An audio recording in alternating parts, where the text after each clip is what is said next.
dois tipos de ângulos a serem estudados na topografia. São os ângulos horizontais e os ângulos verticais. Os ângulos horizontais são aqueles que a gente mede no plano horizontal. Eles podem ser medidos por dentro do polígono ou por fora. É importante sabermos a soma dos ângulos internos de um polígono para depois conseguirmos conferir se o nosso levantamento saiu certo. Se medimos os ângulos internos do polígono, a soma desses ângulos tem que ser igual a 180 graus vezes o número de lado menos 2. Por exemplo, nessa figura a gente tem 5 lados. Então, a soma dos ângulos internos dela tem que ser 180 graus vezes 5 menos 2, que é 3, né? Então, a soma dos ângulos tem que ser 180 graus vezes 3, que é igual a 540 graus. Somando ali todos os ângulos, realmente deu 540 graus redondo.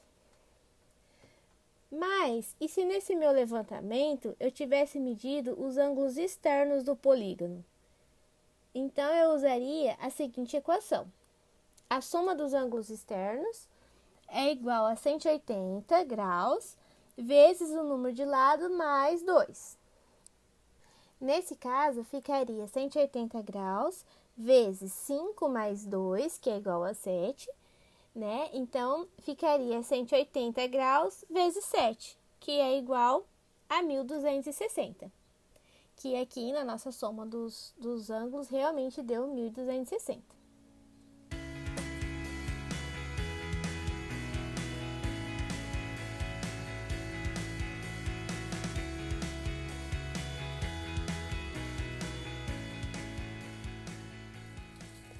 Você já ouviu falar ou já usou a palavra rumo no sentido de orientação?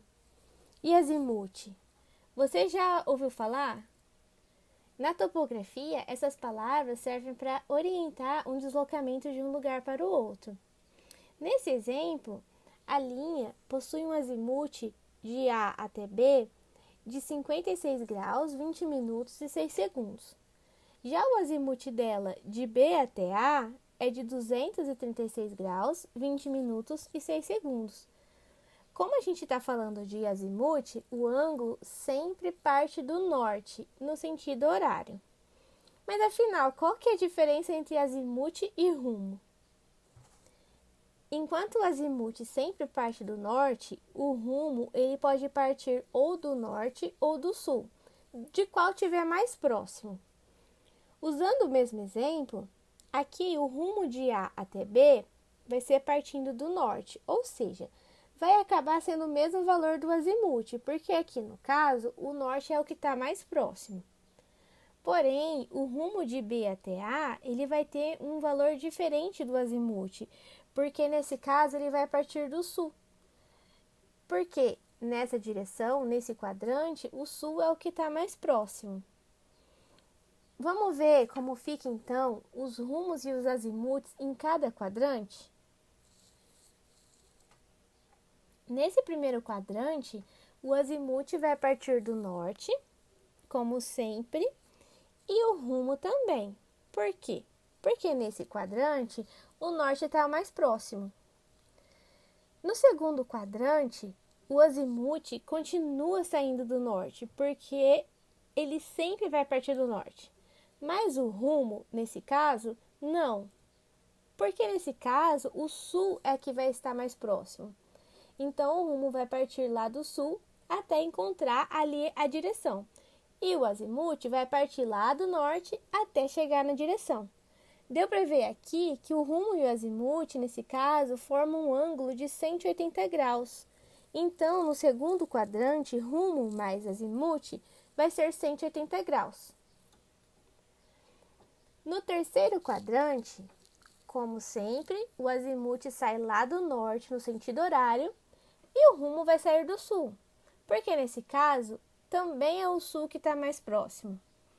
Então, nesse quadrante, o azimuth menos o rumo vai ser igual a 180 graus.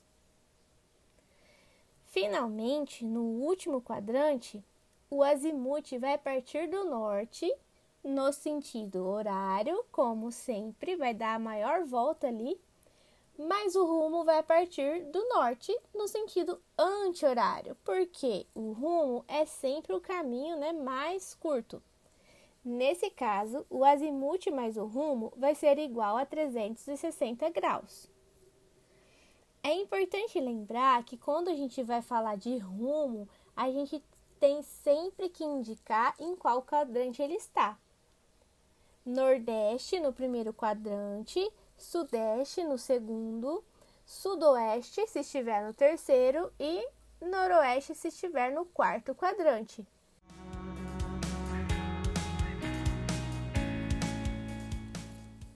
Agora, quanto aos ângulos verticais. Eles podem se classificar de acordo com a sua origem. Então, ângulos verticais com origem no horizonte são chamados de ângulos verticais ou inclinação. Eles podem variar de 0 a 90 graus em direção ascendente, se for para cima do horizonte, ou descendente, se for abaixo do horizonte. Já os ângulos que têm a sua origem no zênite, apontando para o céu, ou no nadir, apontando para o centro da Terra, recebem o nome de ângulo zenital ou nadiral e podem variar de 0 a 360 graus. Quanto à relação entre esses ângulos, neste desenho a gente pode ver que o ângulo zenital é igual a 90 graus menos o ângulo vertical ascendente, ou o ângulo zenital é igual a 90 graus mais o ângulo vertical descendente.